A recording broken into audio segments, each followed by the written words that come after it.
विश्व राजनीति एवं एक बड़ संकट दे गति करुच्ची। मध्य प्राच्य में एक भयंकर युद्धर बादल घेरी रही।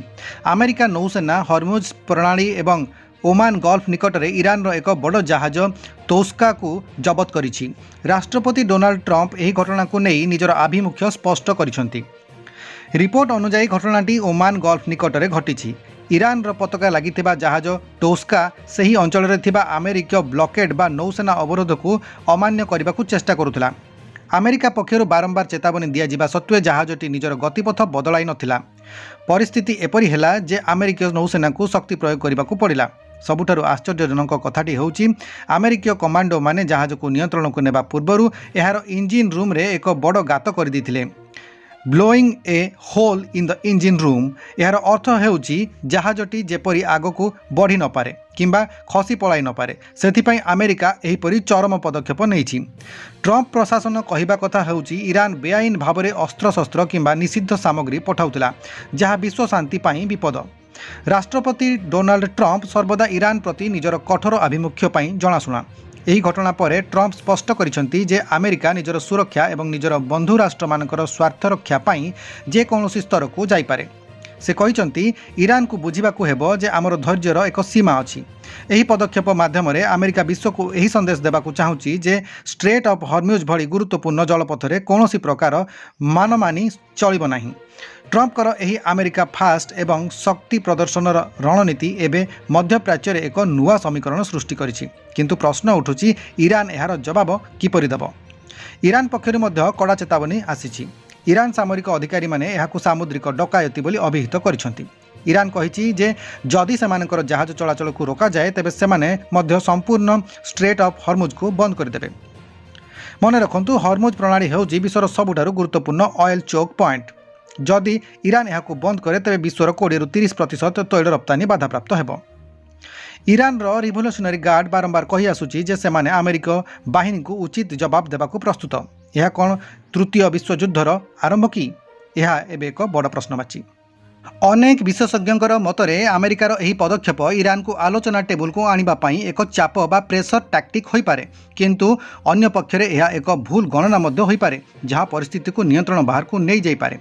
जातिसंघ बा यूनाइटेड नेशन एवं अन्य यूरोपीय देश माने वर्तमान यही दुई देश को संयमता रक्षा करने को अनुरोध करुछंती। चैनल को सब्सक्राइब करी बेल बटन को ऑन कर दियंतु एवं ता सहित एही वीडियो को गोटिए लाइक कर दियंतु। मध्य प्राच्य में चलिथिबा 8 सप्ताहर भयंकर संघर्ष को रोकिबा पई अमेरिका एक बड़ पदक्षेप नेइछि। अमेरिका उपराष्ट्रपति जेडी वांस एक शक्तिशाली प्रतिनिधि दल सह पाकिस्तान राजधानी इस्लामाबाद रे पहुंचिचंती। एही टीम रे अछंती अभिज्ञ कूटनीतिज्ञ हावर्ड विटकॉफ एवं ट्रंप कर परामर्शदाता जैरेड कुशनर। लक्ष्य हेउछि ईरान सह चलिथिबा युद्ध परिस्थिति को शांत करबा एवं सीज फायर को युद्ध विरति को स्थायी रूप से रूप देबा। गत 8 सप्ताह धरी अमेरिका एवं ईरान मध्य स्थिति अत्यंत उत्तेजनापूर्ण रही। सामुद्रिक पथरे आक्रमण, ड्रोन स्ट्राइक एवं परस्पर उपरे कटकणा जोगु विश्व अर्थनीति एवं थरुची। वर्तमान जो सीज फायर बा युद्ध विरति चली ताहा अत्यंत दुर्बल। यार समय सीमा शेष होबाकू जाउछि। जदि यही गुरुत्वपूर्ण समय कौन निष्पत्ति निया न जाए तेबे पुणी थरे मिसाइल माड़ आरंभ हो जाई पारे। जेडी वांस कर सहित जो 2 जण व्यक्ति अछंती सेमाने एही मिशन को अधिक गुरुत्वपूर्ण करुछंती। जैरेड कुशनर आपण जानिथिबे डोनाल्ड ट्रंप कर प्रथम कार्यकाल समय रे कुशनर अब्राहम एकॉर्ड्स बा अब्राहम चुक्ति कराइथिले जहां मध्य प्राच्य रे इस्राएल एवं अरब देश गुड़िक मध्य संपर्क सुधारिथिला। तांकर उपस्थिति दर्शाउछि जे अमेरिका एही आलोचना को नहीं केते गंभीर। हावर्ड विटकॉफ से होउचंती जणे धुरंधर व्यवसायी एवं आलोचनाकारी।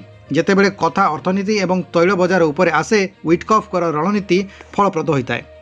यही टीम केवल धमक देबाकू आसी नाहंती बरं ईरान को किछि एपरी डील देबाकू आसिचंती जहां ईरान को युद्धरू पछकू हटिबाकू बाध्य करिवो। एही बैठक रे केउ विषय उपरे चर्चा होई पारे? परमाणु कार्यक्रम, ईरान रो यूरानियम समृद्धिकरण उपरे रोक लगाइबा एवं सामुद्रिक सुरक्षा बा हॉर्मुज प्रणाली रे व्यापार करुतबा जहाज गुडी को सुरक्षा देबा। आर्थिक कटकणा बा जदि ईरान शांति चाहे तेबे अमेरिका केउ कटकणा कोहल करि पारिबो। प्रॉक्सी वार बा हेजबुल्ला एवं हुती विद्रोही को ईरान रो समर्थन बंद करिबा। किंतु एही पथ एते सहज नुहे। ईरान भितरे मध्य एक कठोरपंथी गोष्ठी रहिचंती जो माने अमेरिका सह कौनसी चुक्ति करने को विरोध करुछंती। सेहीपरि अमेरिका रे मध्य अनेक नेता ईरान को संपूर्ण रूप से निश्चिन्न करने कथा कहउचंती। जेडी भान्सकर सबुठारु बड़ चैलेंज होची ईरान को विश्वास को नेबा कारण अमेरिका पूर्वरु अनेक थर चुक्ति भांगिथिबा अभियोग ईरान करि आसीछि। अन्यपटे विश्व शांति पई चलिथिबा प्रयास रे एबे एक बड़ शॉक लागिछि।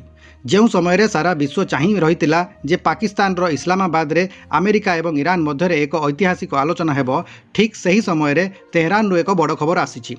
ईरान सरकारी गणमाध्यम स्पष्ट करिछि जे सोमवार दिन हेबाकु थिबा आलोचना रे ईरान अंशग्रहण करिवार कोनोसी तत्काल योजना नाही। अमेरिका उपराष्ट्रपति जेडी भान्सकर प्रतिनिधि दल इस्लामाबाद रे अपेक्षा करिथिबा बेले ईरान रो ही पदक्षेप विश्व कूटनीति रे हईचई सृष्टि करिछि। ईरान रो सरकारी गणमाध्यम रिपोर्ट अनुसार तेहरान एबे नूतन प्रस्ताव गुडी को समीक्षा करुछि। यार अर्थ होछि अमेरिका पक्षर जो शर्त बा प्रस्ताव रखा जायछि सेथिरे ईरान संतुष्ट नुहे। ईरान रो जणे वरिष्ठ अधिकारी कहिसंती जे आमे कोनोसी चापरे आसी आलोचना करबाकू चाहू नाहू। ईरान एबे दर्शाउछि जे से एते सहजरे नइबाकू प्रस्तुत नुहे। विशेषज्ञ माने कहउचंती जे यह ईरान रो एक रणनीति। आलोचना पूर्वरु निजर दाबी को अधिक शक्तिशाली करबा पई ईरान एपरी साइड लाइन बा दूरे रहिबार नाटक करुछि। तेबे एही समस्यार मूल कारण होछि दुईटी मुख्य जिनिस। गोटिए होछि परमाणु समृद्धिकरण बा न्यूक्लियर एनरिचमेंट। अमेरिका चाहूछि ईरान तार यूरानियम समृद्धिकरण को संपूर्ण बंद करू, किंतु ईरान कहूछि जे यह तांकर सार्वभौम अधिकार। द्वितीयटी होछि आंचलिक अवरोध बा रीजनल ब्लॉकेड। हॉर्मुज प्रणाली रे चलिथिबा अवरोध जोगु विश्व बाजार रे तेल जोगाण बाधाप्राप्त होइछि। अमेरिका चाहूछि ईरान तुरंत एही अवरोध हटाऊ, किंतु ईरान बदल रे समस्त आर्थिक कटकणा बा सैक्शन को प्रत्याहार करबाकू जिद धरि बसिछि। एही दुईटी विषय रे दुई देशर मत मध्यरे आकाश पाताल पार्थक्य रहिछि। सेथिपाई ईरान रो अधिकारी माने कहउचंती जे सेमाने फाइनल डील बा चूड़ांत चुक्ति ठारू एबे भी दूर रे रहिचंती। अन्य पक्षरे अमेरिका पाई यह एक अपमानजनक स्थिति। उपराष्ट्रपति जेडी भान्स जड़े प्रतिनिधि दल सह एक तृतीय देश को आसिबा एवं ईरान आसिबाकू मना करदेबा यह एक बड़ कूटनैतिक संकट।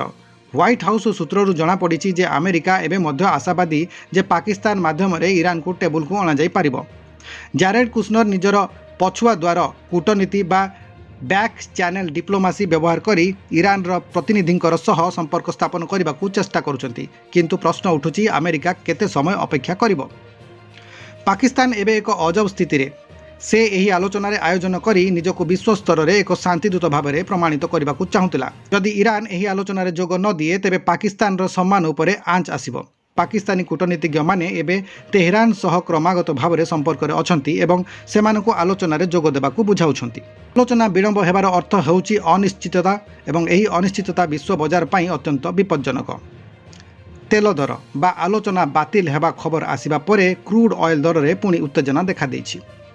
विशेषज्ञर मतरे ईरान हुए तो सोमवार परिवर्ते मंगलवार किंबा बुधवार दिन आलोचना को आसीपारे। सेमाने केवल देखाइबाकू चाहूचंती जे सेमाने अमेरिकार शर्तरे नुहे बरं निज शर्तरे आलोचना करिवे, किंतु समय अल्प। युद्ध विरतिर अवधि शेष हेबा पूर्वरु जदि कोनोसी सहमति न हुए तेबे बारूद गदारे निया लागिबा सुनिश्चित।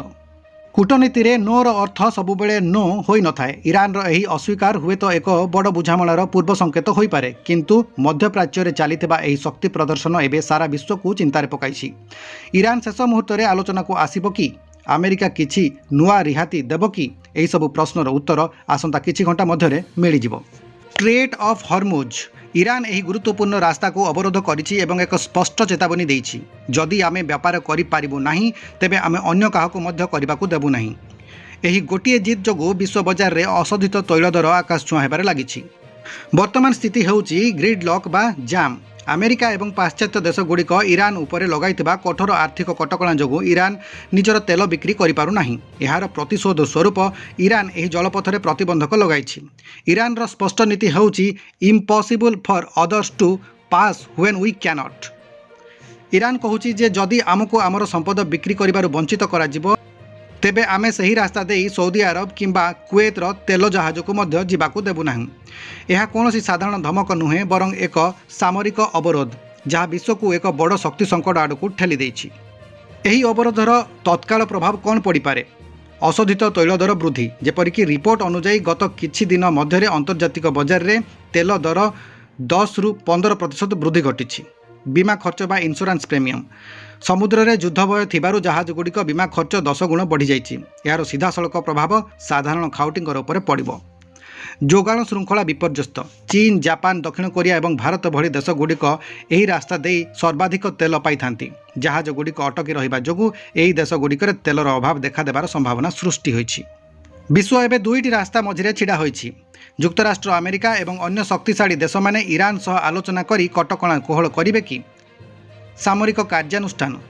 अमेरिका पूर्वरु कहिछि जे से निजर सहयोगी देश मानकु स्वार्थ एवं जलपथ को मुक्त करने शक्ति प्रयोग करिपारे, किंतु ईरान यही अंचल अत्यंत शक्तिशाली एवं से पाखरे हजार हजार समुद्र माइन्स बा सी माइन्स एवं मिसाइल्स रही। जदि युद्ध हुए तेबे तेल दर $200 टपिजिव, जहाँ विश्व अर्थनीति को संपूर्ण बर्बाद करदेव। चैनल टी को सब्सक्राइब करी बेल बटन को ऑन कर दियंतु एवं ता सहित एही वीडियो को गोटिए लाइक कर दियंतु। मध्य प्राच्य शांति फेराइबा पई हेउतबा प्रयास को पुणी एक बड़ शक्त झटका लागिछि। लेबानन शक्तिशाली संगठन हिजबुल्लाह अमेरिका द्वारा प्रस्तुत युद्धविरति प्रस्ताव को सीधा सड़क प्रत्याख्यान करिछि। हिजबुल्लाह नेतृत्व यही प्रस्ताव को केवल एक कागज नुहे बरं एक अपमान बा इनसल्ट बोली कहूछि। सेमानकर अभियोग हेउछि अमेरिका शांति चाहुनाही बरं इजराएल शर्तावली को लेबानन उपर लदिबाकू चेष्टा करुछि, किंतु अन्यपटे वाशिंगटन रे एबे मध्य गोपनीय भाव में आलोचना जारी रहिछि। हिजबुल्लार कहवा कथा हेउछि अमेरिका जो चिठा प्रस्तुत करिछि ताहा संपूर्ण रूप से एकतरफा। प्रस्ताव में इजराएल सुरक्षा को सर्वाधिक गुरुत्व दि जाइछि, किंतु लेबानन सार्वभौमत्व को अणदेखा करा जाइछि। अमेरिका चाहुछि हिजबुल्ला दक्षिण लेबानन रु निजर समस्त मिसाइल और अस्त्रशस्त्र हटाई दो। हिजबुल्ला अभियोग करिछि जे जदि केबे संदेह हुए तेबे इजराइल जेकोसी समय लेबानन भितर आक्रमण करने को यह प्रस्ताव अनुमति देउछि। यही सबू शर्त को हिजबुल्ला यूएस डिक्टेटेड बा अमेरिका द्वारा जोर जबरदस्त लदा जाइथिबा शासन बोली कहूछि। सेमानकर पई एहा शरणागति सह समान। अपमान शब्दटी एठारे अत्यंत गुरुत्वपूर्ण। हिजबुल्ला निजको केवल एक सामरिक संगठन नुहे बरं लेबानन रक्षाकर्ता बोली दाबी करे। सेमाने मने करती जे अमेरिका सेमानकु एक दुर्बल पक्ष भाव में देखुछि। ईरान समर्थन पाउथिबा एही संगठन एबे विश्व को देखाइबाकू चाहुछि जे सेमाने कोनोसी भी परिस्थिति रे अमेरिका किंबा इजराइल पाखरे मुंड नुआइबे नाही। यही प्रत्याख्यान माध्यम से निजर समर्थकों को यही बार्ता देउछंती जे आमे लड़िबु किंतु बिक्री हेबु नाही। जदिओ हिजबुल्ला सर्वसम्मुखें यही प्रस्ताव को प्रत्याख्यान करिछि, किंतु कबाट पछर कहानी किछिटा अलगा। सूत्ररु प्रकाश जे वाशिंगटन रे थिबा इजराएल एवं लेबानन राष्ट्रदूत माने क्रमागत भाव में संपर्क में अछंती। यही आलोचना को अमेरिकार वैदेशिक मंत्रणालय परिचालना करुछि। लक्ष्य होउछि एपरि एक मध्यवर्ती प्रस्ताव बाहर करिबा जेउथिरे हिजबुल्ला निजर सम्मान रक्षा करिपारिबो एवं इजराएल मध्य निजर सीमा को सुरक्षित मन करिबो। प्रश्न उठुछि जेतेबेले मुख्य संगठन एहाकू अपमान कहूछि सेतेबेले एही दूतावास स्तरीय आलोचना केते सफल हेबो। इजराएल पई स्थिति स्पष्ट। सेमाने चाहुचंती जे लेबानन सीमारू हिजबुल्लार विपद संपूर्ण रूप से दूर हो। इजराएल सरकार कहिसंती जे जदि कूटनीति काम न करे तेबे सेमाने सामरिक शक्ति व्यवहार करिबारे पछघुंचा देबे नाही। इजराएल एवं अमेरिका उपरे चाप पकाउछि जे जेपरि एही युद्ध विरति कौनसी प्रकार कोहल मनोभाव प्रदर्शन करा न जाए। एही संघर्ष केवल लेबानन किंबा इजराएल मध्य सीमित नहीं। जदि युद्ध व्यापक हुए तेबे लक्ष लक्ष लेबानन नागरिक बेघर हेबे, जहाँ यूरोप रे एक नुआ मानविक संकट सृष्टि करिवो। मध्य प्राच्य अस्थिरता माने तेल दर रे अस्थिरता। भारत पई यह चिंतार विषय, कारण तेल दर बढ़िले भारतीय अर्थनीति उपरे तार चाप पड़िबो। एक रिपोर्ट अनुसार यूक्रेन ड्रोन आक्रमण जोगु रूसिया को प्रतिदिन प्राय 926 कोटी टंकार आर्थिक क्षति सहिबाकू पड़ुछि। यूक्रेन एबे रूस रो सेना अपेक्षा तार शक्ति क्षेत्र बा एनर्जी सेक्टर को अधिक टार्गेट करुछि। पूर्वरु यूक्रेन केवल निजर सीमा रक्षा करुथिला, किंतु एबे कला कौशल बदलिछि। यूक्रेन जानिछि जे रूस रो सबुठारु बड़ शक्ति हेउछि तार तेल एवं गैस। रूस युद्ध पई जेउ टंका खर्च करुछि तार अधिकांश भाग तेल बिक्री आसुछि।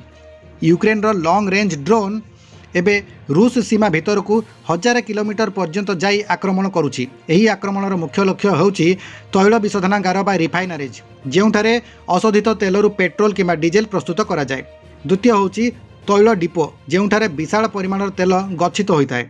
एवं तृतीय होउछि बंदर, जेउठारे जहाज साहाय्य विदेश को तेल पठा जाए। यूक्रेन यही आक्रमण एते सठिक जे रूस प्रमुख बंदर गुड़िकरू हेउतिबा दैनिक रप्तानी 8,80,000 बैरेल ह्रास पाइछि। यह कौनसी छोट संख्या नुहे। विश्लेषकों मतरे रूस तैल भित्तिभूमिर प्राय 10 ରୁ 14% एबे अचल अवस्था रही।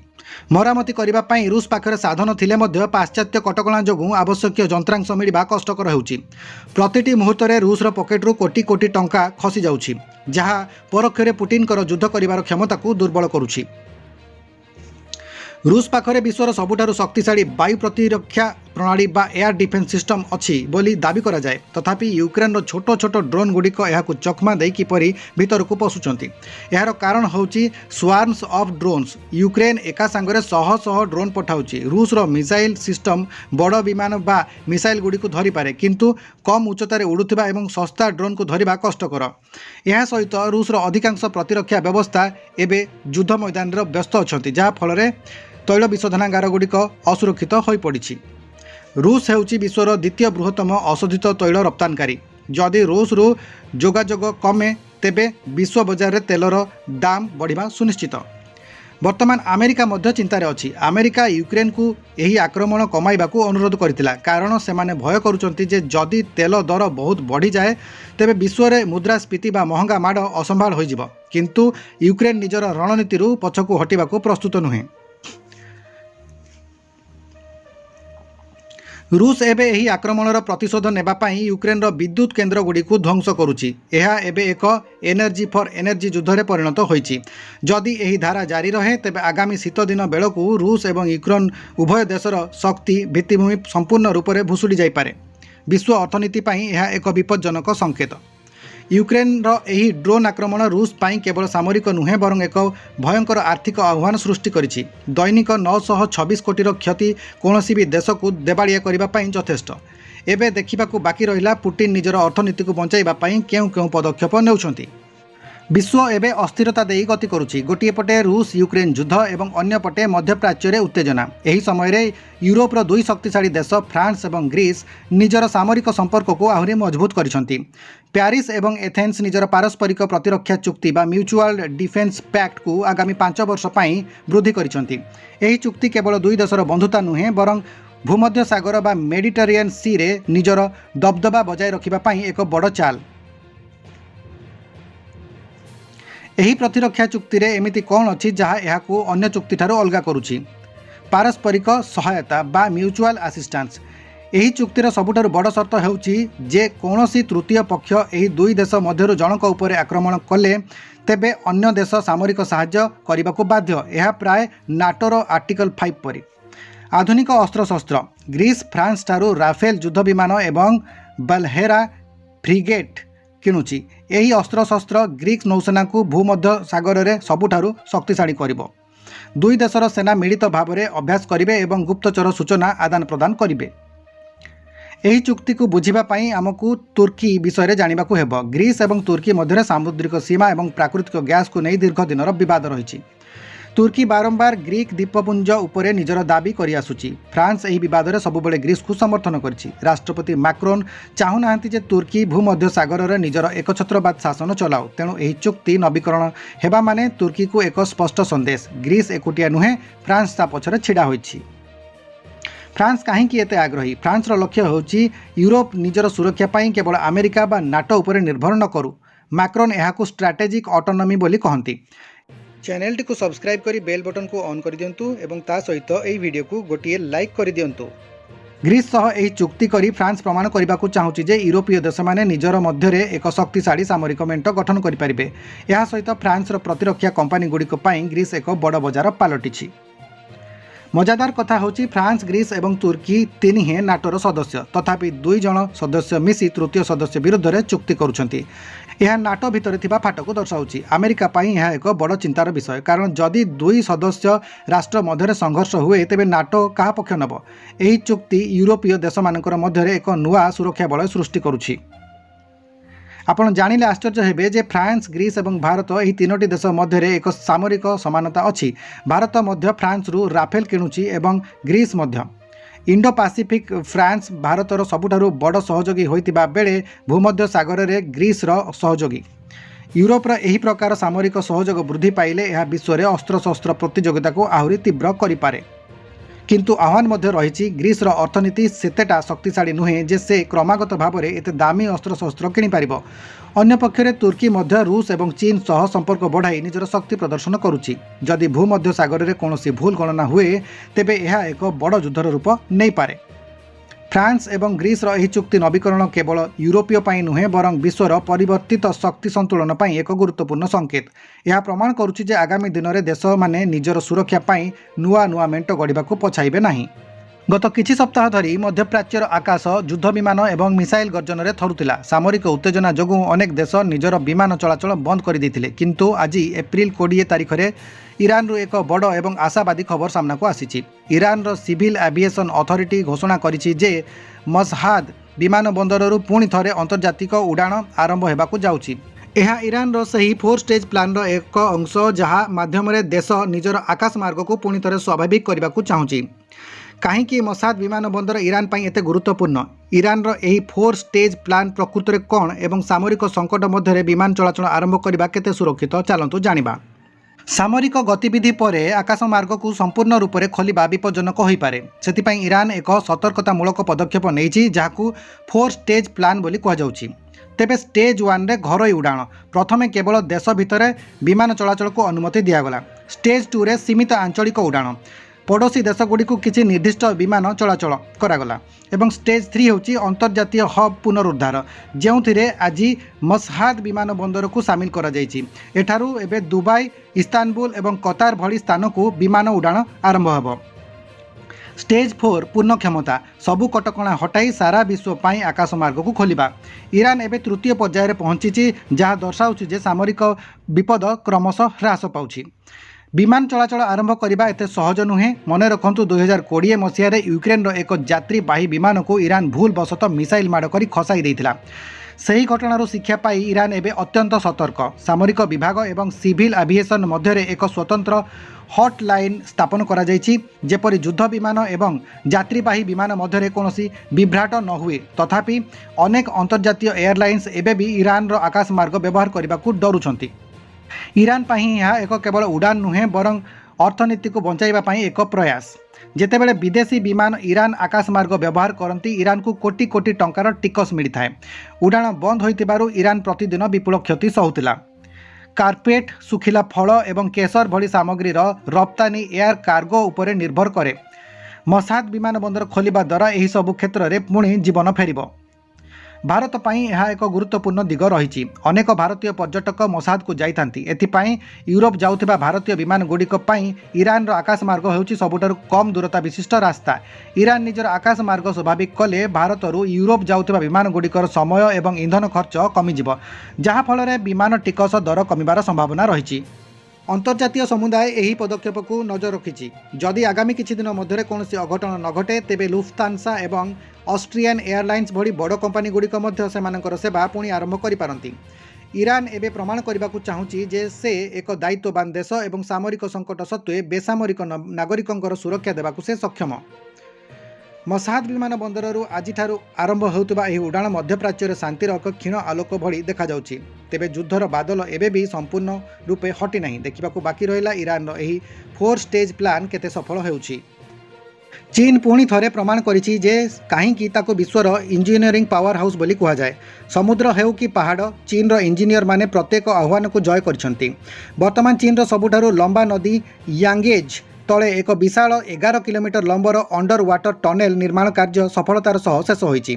एही टनेल कौनसी साधारण रास्ता नुहे बरं यह देई घंटा को 350 किलोमीटर बेगरे दौड़िबा अत्याधुनिक बुलेट ट्रेन। आजिर एही विश्लेषण रे आमे जानिबा पानीर प्रचंड चाप मध्य एही टनेल किपरि तैयारी हैला एवं एही प्रोजेक्ट चीन अर्थनीति को किपरि बदलाई देबो एवं भारत भली देश माने एथिरु कोन शिखिबा उचित। एही टनेल किछि आश्चर्यजनक तथ्य उपरे आसंत नजर पकाइबा।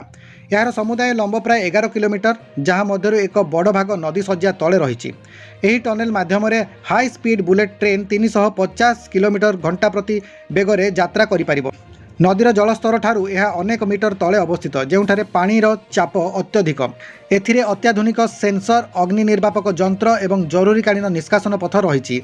यह केवल चीन नुहे बरं विश्वर सबुठारु उन्नत under water high speed railway tunnel मध्यरु अन्यतम। नदी तले टनेल खोलिबा एक बड़ दुस्साहस। यांगेज नदीर माटी अत्यंत नरम एवं सेठारे पानीर लीक हेबार भय सबुबेले रही थाए। चीन एथिपाई विशालकाय टनेल बोरिंग मेसीन व्यवहार करिछि, जहाँ एका सांगरे माटी खोड़े एवं टनेल कांथ गुड़ी को सील करी चाले। बुलेट ट्रेन जितेबाला एत बेगर जाए से सामान्य कंपन विपज्जनक हो पारे से एक स्वतंत्र डबल लेयर सुरक्षा कवच व्यवहार करा जायछि। यह फल टोपाए पानी भीतर को पशिपार नहीं। यही अंचल भूकंप प्रवण होइतिबारु टनेल को एपरी भाव में डिजाइन करा जायछि जे यह बड़ धरणर झटका को सह्य करि पारिबो। एही टनेल मुख्य उद्देश्य होछि परिवहन समय कमाइबा। यांगेज नदीर दुई कूलर थिबा प्रमुख शिल्पांचल एवं सहर गुड़िक मध्य यात्रार समय जेउठी पूर्वर घंटा घंटा लागुतिला ताहा एबे मात्र किछि मिनिट रे होइजिबो। सामग्री परिवहन सहज हेबो जहाँ चीन जीडीपी बढ़ाइबारे साहाय्य करिबो। नुआ स्टेशन एवं रेलपथ जोगु हजार हजार लोकंकु नुआ कर्मसंस्थान मिलिबो। चीन लक्ष्य होछि तार हाई स्पीड रेल नेटवर्क को देशर कोण अनुकोण को पहुँचाइबा जेपरि कौनसी भी सहर अलगा होई रहिबो नाही। वर्तमान सारा विश्व में चीन पाखरे सबुठारु बड़ हाई स्पीड रेलवे नेटवर्क अच्छी। प्राय 45,000 किलोमीटर अधिक बुलेट ट्रेन ट्रैक केवल चीन रे ही रही।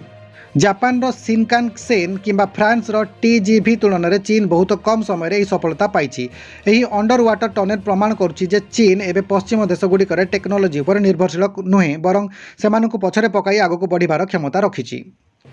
भारत मध्य एही क्षेत्र में पाद थापिछि। भारतर प्रथम अंडर वाटर मेट्रो टनेल कोलकातार हुगुली नदी तले सफलतार सह चलुछि किंतु चीन रो एही 350 किलोमीटर बेगर बुलेट ट्रेन टनेल एक अलग स्तर कथा। भारत जदि निजर Mumbai Ahmedabad bullet train project किंबा अन्य नदी तले टनेल प्रोजेक्ट को शीघ्र आनिबाकू चाहुछि बा सारिबाकू चाहुछि तेबे चीन रो एही फास्ट ट्रैक कंस्ट्रक्शन मॉडल को अनुध्यान करिबाकू पड़िबो। सठिक प्लानिंग एवं आधुनिक मेसिनारी व्यवहार कले भारत मध्य एपरि करि पारिबो। नदी उपरे बड़ बड़ ब्रिज तैयारी कले ताहा परिवेश एवं नदीर गतिपथ उपरे प्रभाव पकाए किंतु अंडर वाटर टनेल एक परिवेश अनुकूल विकल्प। यह द्वारा नदीर जैव विविधता को सुरक्षित रहे एवं उपरे जहाज चलाचल कौनसी बाधा प्राप्त हुए नहीं। चीन एही प्रोजेक्ट माध्यम ग्रीन इंफ्रास्ट्रक्चर एक बड़ उदाहरण देइछि। आपण केबे भाबिचंती कि एक लुहा किंबा प्लास्टिक रे तैयारी मेसीन दौड़ा प्रतियोगिता मनीष को हराई दे पारे। हुए तो आपण यहाँ कौन साइंस फिक्शन फिल्म बोली भावुवे किंतु बेजिंग रे जहाँ घटी ताहा सारा विश्व को चकित कर देछि। चीन रो बेजिंग हाफ मैराथन रे एक ह्यूमनॉइड रोबोट मात्र 50 मिनिट एवं 26 सेकेंड रे 21 किलोमीटर रु अधिक दूरता अतिक्रम करी एक नुआ विश्व रेकर्ड सृष्टि करिछि।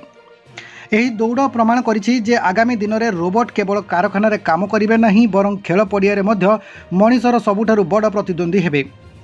आसंतु बुझिबा एही 50 मिनिट 26 सेकेंड रो मूल्य कौन। साधारणतः जड़े दक्ष पुरुष एथलेट हाफ मैराथन 21.09 किलोमीटर शेष करने को प्राय 60 रु 70 मिनिट समय नियंती। एपर्यंत मनीष द्वारा हाफ मैराथन विश्व रेकर्ड हेउची प्राय 57 मिनिट किंतु एही रोबोट सही रेकर्ड को मध्य धूलिसात कर देछि। यार अर्थ हेउची रोबोट प्रति मिनिट रे प्राय 400 मीटर रु अधिक दूरता अतिक्रम करुथिला। जेउठी मनीष थकी जाए सेठारे रोबोट निरंतर भाव में एका बेगर दौड़बार सक्षम होइतिला। रोबोट भितर अत्याधुनिक आर्टिफिशियल इंटेलिजेंस एआई रही जहाँ प्रति मिली सेकेंड रे माटीर अवस्था को जांच करी रोबोट को पड़िबारु रक्षा करे। यार गोड़े थिबा मोटर गुड़िक एते शक्तिशाली जे ताहा मनीषर मांसपेशी अपेक्षा 10 गुण अधिक बल प्रयोग करिपारे। एही रोबोट को कार्बन फाइबर एवं हालुका एल्युमिनियम साहाय्य तैयार करा जायछि जहाँ फल यह कम शक्ति व्यवहार करी द्रुत गति रे गति करि पारिबो। एही सफलता केवल एक खेल नुहे यह चीन रो वैज्ञानिक शक्तिर प्रदर्शन। चीन सरकार घोषणा करिसेंति जे 2025 सुधा से माने ह्यूमनॉइड रोबोट रो गण उत्पादन बा मास प्रोडक्शन आरंभ करिवे। चीन चाहूची रोबोट माने स्वास्थ्य सेवा विपर्यय परिचालना एवं सेनारे काम करंतु। जदि एक रोबोट एते द्रुत गति में दौड़ी पारुछि तेबे एहाकु युद्ध मैदान रे व्यवहार करा जाय पारिबो जहाँ शत्रु पक्ष पई अति विपज्जनक होई पारे। एही घटना परे अनेक नैतिक प्रश्न उठुछि। कौन भविष्य में माराथन एवं ओलंपिक्स रे रोबोट माने भाग नेबे? जदि रोबोट माने सबु रेकर्ड भांगी देबे तेबे मनीषर परिश्रमर मूल्य कौन रहिबो? खेल जगत में यह एक नुआ डिजिटाइज कंपिटिशन युग आरंभ कर दे पारे जेउठी देश माने एथलेट अपेक्षा उन्नत रोबोट तैयारी करबा पई प्रतियोगिता करिवे। माराथन दौड़ा बाहर यही टेक्नोलोजी केउठी काम रे आसिबो? भूकंप बा निया लागिथिबा स्थान रे जेउठी मनीष जाई परिबो नाही सेठारे एही परि द्रुतगामी रोबोट खूब कम समय मध्य पहुंची लोकंकर जीवन बंचाई परिबो। सहरर भिड़ भितरे ड्रोन बदल में रोबोट माने द्रुत गति चली चली आपणकर घरे जिनिस पहुंचाई पारिबे। बन्या बा अन्यान्य प्राकृतिक विपत्ति समय खाद्य एवं औषध पहुंचाइबा पई मध्य यह बेस सहायक हेबो। बेजिंग रो एही हाफ मैराथन रेकर्ड प्रमाण करुछि जे मानव इतिहास एक नुआ मोड़ रे पहुंची। रोबोट माने एबे केवल गोटिए स्थान रे छिड़ा होई काम करू नाहंती, मेसिन नुहंती, से माने एबे गतिशील एवं स्वाधीन। ଚୀନର ଏହି ରୋବୋ ରନର ବିଶ୍ୱକୁ ଚେତାବନୀ ଦେଉଛି ଯେ ଭବିଷ୍ୟତରେ ମଣିଷକୁ ନିଜର ଶ୍ରେଷ୍ଠତା ବଜାଇବା ପାଇଁ ଟେକ୍ନୋଲୋଜି ସହ ତାଳ ଦେଇ ଚାଲିବାକୁ ପଡ଼ିବ।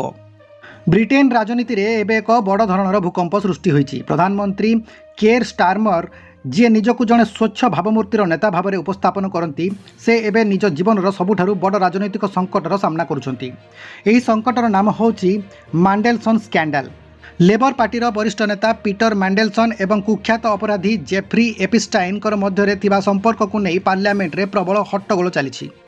ପିଟର ମାଣ୍ଡେଲସନ୍ କେବଳ ଜଣେ ନେତା ନୁହନ୍ତି, ସେ ହେଉଛନ୍ତି ବ୍ରିଟିଶ ରାଜନୀତିର କିଙ୍ଗ ମେକର। ତାଙ୍କୁ ପ୍ରିନ୍ସ ଅଫ୍ ଡାର୍କନେସ୍ ବୋଲି କୁହାଯାଏ, କାରଣ ସେ ପର୍ଦ୍ଦା ପଛରେ ରହି ରାଜନୈତିକ ଗୋଟି ଚାଳନା କରିବାରେ ମାହିର। ଟୋନି ବ୍ଲେୟାରଙ୍କର ସମୟରେ ଲେବର ପାର୍ଟିକୁ କ୍ଷମତାକୁ ଆଣିବାରେ ତାଙ୍କର ବଡ଼ ହାତ ଥିଲା। ବର୍ତ୍ତମାନ ପ୍ରଧାନମନ୍ତ୍ରୀ କେର୍ ଷ୍ଟାରମରଙ୍କର ସେ ହେଉଛନ୍ତି ଜଣେ ନିକଟତର ପରାମର୍ଶଦାତା। କିନ୍ତୁ ସେହି ମାଣ୍ଡେଲସନ୍ଙ୍କର ନାମ ଏବେ ଏକ ଏମିତି ବ୍ୟକ୍ତି ସହ ଯୋଡ଼ି ହୋଇଛି ଯାହାର ନାମ ନେବାକୁ ମଧ୍ୟ ସଭ୍ୟ ସମାଜର ଡରେ। ସେ ହେଉଛନ୍ତି ଜେଫ୍ରି ଏପଷ୍ଟାଇନ୍। ଜେଫ୍ରି ଏପଷ୍ଟାଇନ୍ ଜଣେ ଆମେରିକୀୟ କୋଟିପତି ଥିଲେ, ଯିଏକି ନାବାଳିକ ଯୌନ ଶୋଷଣ ଏବଂ ଚୋରାଚାଲାଣ ମାମଲାରେ ଦୋଷୀ ସାବ୍ୟସ୍ତ ହୋଇଥିଲେ।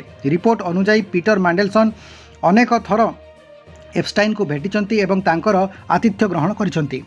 ସବୁଠାରୁ ବଡ଼ ଅଭିଯୋଗ ହେଉଛି ଏପଷ୍ଟାଇନ୍ ଜେଲରେ ଥିବା ସମୟରେ ମଧ୍ୟ ମାଣ୍ଡେଲସନ୍ ତାଙ୍କ ସହ ସମ୍ପର୍କରେ ଥିଲେ। ପାର୍ଲିଆମେଣ୍ଟରେ ବିରୋଧୀ ଦଳ ପଚାରୁଛନ୍ତି, ଜଣେ ବ୍ୟକ୍ତି ଯିଏ ନିଜକୁ ଦେଶର ପରାମର୍ଶଦାତା କହୁଛନ୍ତି, ସେ ଜଣେ କୁଖ୍ୟାତ ଯୌନ ଅପରାଧୀଙ୍କ ସହ କ'ଣ କରୁଥିଲେ?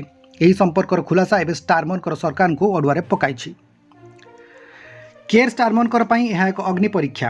ଷ୍ଟାରମର ସର୍ବଦା ନୈତିକତା କଥା କହୁଛନ୍ତି। ଏବେ ତାଙ୍କର ନିଜ ଦଳର ବରିଷ୍ଠ ନେତାଙ୍କର ଉପରେ ଆଙ୍ଗୁଠି ଉଠୁଛି। ସେ ମାଣ୍ଡେଲସନ୍କୁ ଦୂରେଇ ଦେବେ ନା ସମର୍ଥନ କରିବେ? କନଜରଭେଟିଭ୍ ପାର୍ଟି ଏହି ସୁଯୋଗକୁ ହାତଛଡ଼ା କରୁନାହିଁ। ସେମାନେ ଷ୍ଟାରମରଙ୍କୁ ଦୁର୍ବଳ ନେତା ବୋଲି କହୁଛନ୍ତି। ମଜାଦାର କଥା ହେଉଛି, ଷ୍ଟାରମର ଏହି ସମୟରେ ୟୁରୋପୀୟ ୟୁନିୟନ ସହ ବ୍ରିଟେନ ସମ୍ପର୍କ ସୁଧାରିବାକୁ ଚେଷ୍ଟା କରୁଛନ୍ତି। ମାଣ୍ଡେଲସନ୍ ହେଉଛନ୍ତି ୟୁରୋପ ସପକ୍ଷବାଦୀ ଏକ ବଡ଼ ସ୍ୱର। ଯଦି ମାଣ୍ଡେଲସନ୍ ଯାଆନ୍ତି, ତେବେ ଷ୍ଟାରମରଙ୍କର ବିଦେଶ ନୀତି ମଧ୍ୟ ପ୍ରଭାବିତ ହେବ। ବ୍ରିଟେନର ସାଧାରଣ ନାଗରିକ ଏହି ଘଟଣାକୁ ନେଇ କ୍ରୋଧିତ। ସେମାନେ ମନେ କରୁଛନ୍ତି ଯେ ରାଜନେତାମାନେ ନିୟମର ଊର୍ଦ୍ଧ୍ୱରେ। ଜଣେ ବ୍ୟକ୍ତି ଯିଏ ଜେଫ୍ରି ଏପଷ୍ଟାଇନଙ୍କର ଭଳି ଲୋକଙ୍କର ସହ ଉଠାବସା କରନ୍ତି, ସେ ଦେଶର ନୀତି ନିର୍ଦ୍ଧାରଣ କରିବା ଉଚିତ କି? ସୋସିଆଲ ମିଡ଼ିଆରେ ହ୍ୟାଶଟ୍ୟାଗ୍ ମାଣ୍ଡେଲସନ୍ ସ୍କାଣ୍ଡାଲ ଟ୍ରେଣ୍ଡ କରୁଛି। ଲୋକମାନେ ଷ୍ଟାରମରଙ୍କୁ ମନେ ପକାଇ ଦେଉଛନ୍ତି ଯେ ସେ ପରିବର୍ତ୍ତନର ପ୍ରତିଶ୍ରୁତି ଦେଇ କ୍ଷମତାକୁ ଆସିଥିଲେ, କିନ୍ତୁ ଏବେ ଏହା ପୁରୁଣା ଦୁର୍ନୀତି ଭଳି ମନେ ହେଉଛି।